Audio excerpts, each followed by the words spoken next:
ini saya ingin memperingatkan kita bahawa PKS ini wujudnya di Indonesia pada period Soeharto.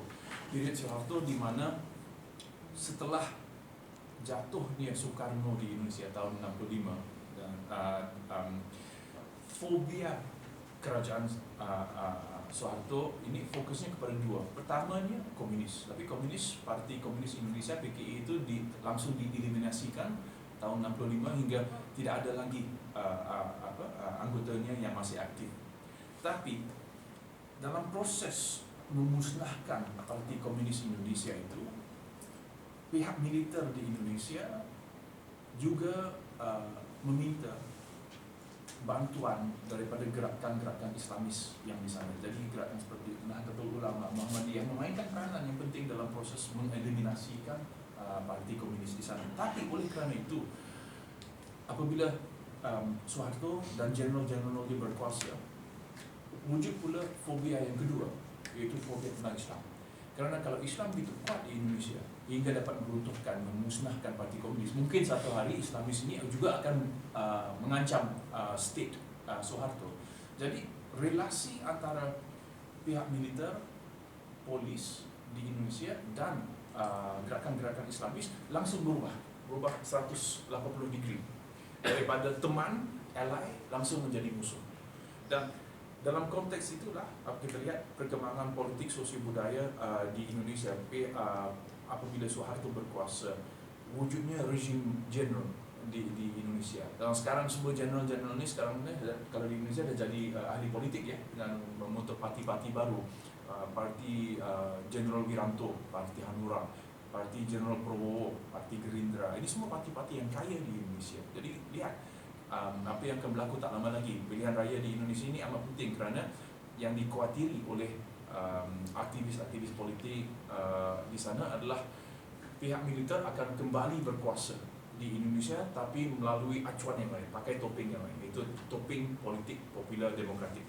Tapi wangnya, kuasanya masih di tangan militer di sana. Jadi pada period itu wujudnya satu elit di Indonesia yang mempunyai perspektif teknokratik. State itu digunakan sebagai satu tool dalam proses perkembangan ekonomi, economic development dan nation building. Tapi dalam proses itu Islam dipolitisasikan kerana dianggap satu yang membahaya, yang mungkin membahayakan kedudukan pihak militer dan pihak bisnes di sana. Ada banyak tulisan, jadi saya tak akan merujuk mana-mana buku, tapi ini diketahui oleh banyak peneliti politik kontemporer Indonesia bahawa pada period Soeharto itu sebenarnya telah wujud satu triumvirate antara pihak politik, militer dan bisnes.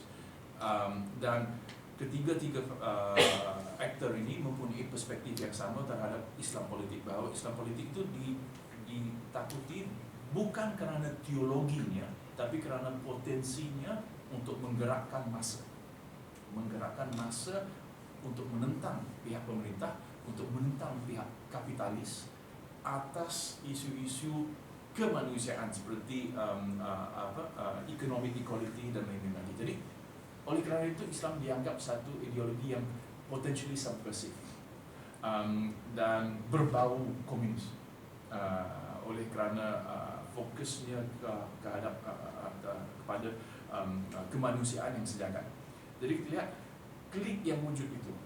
Pada period ini Malaysia dan Indonesia mempunyai relasi yang luar biasa dekat ya, apabila Soeharto berkuasa. Kerana pihak elit di Indonesia sangat dekat dengan pihak elit di Singapura, Malaysia dan lain lagi. Nah, elit konsensus yang wujud ini yang melahirkan ASEAN. Kita tahu sekali ini ASEAN ditubuhkan tahun 67. Kan semua negara-negara ASEAN fokusnya sama, itu anti komunis dan anti revolution.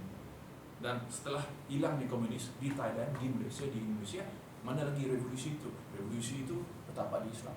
Jadi oleh kerana itu perspektif fobia, takut kepada potensi Islam politik itu sangat kuat, sangat kental di Indonesia hingga ke hari ini. Nah, jadi dalam konteks begitu, bagaimanakah aktivis dan intelektual Muslim dapat berfungsi? Kerana tidak ada lagi ruang publik. Soeharto mengharamkan semua parti-parti dan gerakan-gerakan Islamis. Tidak boleh menggunakan lambang-lambang Islam. Jadi kata Allah Muhammad itu tak dapat dilekatkan lagi di bendera atau di spanduk atau di poster atau di lambang parti. Jadi semua simbol-simbol politik berubah, semuanya menjadi simbol nasionalis dengan ideologi Pancasila yang dikedepankan. Nah, siapa yang menentang Pancasila itu dianggap anti-demokratik, anti-pluralis, anti-demokrasi. Dan Islam dalam kedudukan yang agak sulit, kerana mereka tidak mempunyai keupayaan untuk menentang state itu secara terbuka. Siapa yang menentang, kita lihat peristiwa Lampung, Tanjung Priok, apa yang berlaku di Aceh. Tiap-tiap grup, tiap-tiap kelompok yang cuba menentang secara militer dikalahkan kerana Indonesia mendapat dukungan daripada negara-negara Eropah juga dan Amerika yang memberikan kekuatan tentera yang digunakan di dalam kempen-kempen militer di Sumatera. Jadi jalan militer itu tidak ada. Hanya satu jalan tinggal, iaitu jalan akademik. Jadi oleh kerana itulah universitas-universitas di Indonesia itu menjadi sarang intelektual. Dan pada period inilah wujud istilah yang saya rasa di-coinkan oleh Nurholis Majid, tapi mungkin juga intelektual yang lain, iaitu Islam kultural. Islam kultural itu sebenarnya satu proses di mana ide-ide ini diberi tafsiran dalam konteks budaya politik akademik. Jadi segala aktivitas itu difokuskan ke dalam ruang akademia, dalam studi sosial. Nah, pada period inilah wujud universitas-universitas Islam yang kita lihat di Indonesia, seperti Universitas Sunan Kalijaga di mana saya memberi kuliah tiap-tiap bulan di Jogja. Ini semua wujud pada period Soeharto. Nah, buat pihak elit politik dan militer pada masa itu, mereka sangka bahawa Islam itu telah didamaikan, sudah dijinakkan. Jadi tidak ada threat lagi. Dan memang tidak ada lagi gerakan-gerakan yang berani melawan secara fisik ya, rejim Soeharto. Tapi apa yang mereka tidak sangka itu, tidak sedar adalah aktiviti intelektual di universiti itu luar biasa dinamik dan besar. Nah, ini yang diterangkan oleh pemimpin-pemimpin PKS ini, bagaimana wujudnya PKS di Indonesia. Jadi saya rasa yang penting yang kita patut ambil daripada kedua interview ini adalah perspektif mereka terhadap state, sama dengan gerakan Islamic Youth Movement di South Africa ini. Kerana sekarang PKS benar-benar menjadi satu parti nasional. Dia mempunyai cabang ranting di seluruh Indonesia. Dan saya telah lintas Indonesia dari Aceh hingga ke Papua. Terkejut saya kalau bila saya di Papua Barat naik ke Lembah Balian di gunung-gunung itu, di tempat orang Papua yang berjalan pakai koteka itu semua, dia di sana pun ada bendera PKS, luar biasa.